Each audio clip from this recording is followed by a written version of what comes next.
sono allucinato su sta roba qua, cioè i diritti delle persone, io non auguro a nessuno di finire in una situazione del genere, dico ma sulle carte si capisce, ci sono delle robe, mi hanno iscritto con un nome di fantasia, procedura, mi dicono gli avvocati, ripeto, non sono un esperto, che proprio non esiste praticamente, ma poi comunque anche se fosse, tu hai dei tempi per tenermi cioè ci sono dei tempi, ci sono dei diritti costituzionali, guardate che oggi succede a me sindaco, ma domani può succedere a chiunque. E dico, ma se succede a chiunque, cosa fa questo qui? Mi hanno tenuto indagato per anni, non si può fare così. Si conclude con la richiesta di archiviazione, la memoria difensiva depositata da Luigi Brugnaro per l'inchiesta Palude.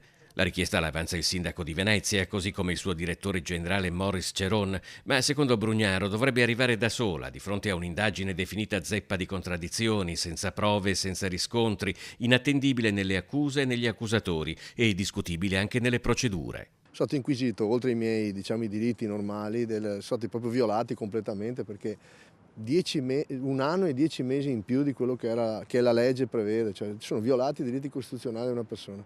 E poi c'è questa idea di un tunnel, proprio un'idea, ha preso questo che dice questo signore Vanni e l'ha preso come fosse il Vangelo. Brugnaro respinge ancora una volta tutte le accuse e non si capacita di trovarsi indagato. Non è che faccio paura a qualcuno, per fatalità qualche mese prima, tutta sta cosina è venuto fuori prima del Domani, poi Report, fatalità qualche mese prima che poi si andava a eleggere il Presidente della Repubblica, io avevo appena aperto Coraggio Italia, non è che c'è qualcuno che ha paura di gente indipendente. In queste ore, a scuotere il dibattito politico veneziano, c'è anche la notizia di una lista in cui sarebbero stati annotati con un livello di gravità da 1 a 5 coloro che avrebbero offeso il sindaco in questi anni, da blogger a giornalisti fino a pagine social satiriche. Abbiamo un avvocato che sta tirando su tutto il materiale quando avrò finito di fare il sindaco per denunciare per diffamazione tutti quelli che in questi anni mi hanno attaccato e qualcuno avrà segnato tutte le cause e le passa all'avvocato. Quando sarà vedremo di cosa si tratta e decideremo se agire legalmente con questi per chiedergli tutti i danni per quello che mi hanno fatto. Perché in alcuni casi c'erano gli esponenti dell'opposizione.